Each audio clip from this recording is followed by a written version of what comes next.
دوستان جهنم درست نکنید تو خونه هاتون. اولین خواستگاری که میاد تو خونه دختره میگه بله میخواد در بره از تو این خونه، میخواد از تو این خونه فرار کنه، جهنم تو خونه براش.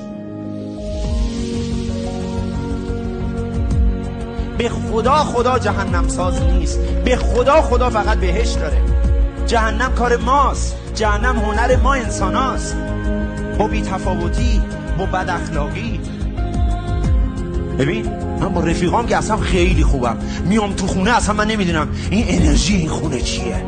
انرژی این خونه رو تو درست کردی، تو اینجوری کردی این خونه رو.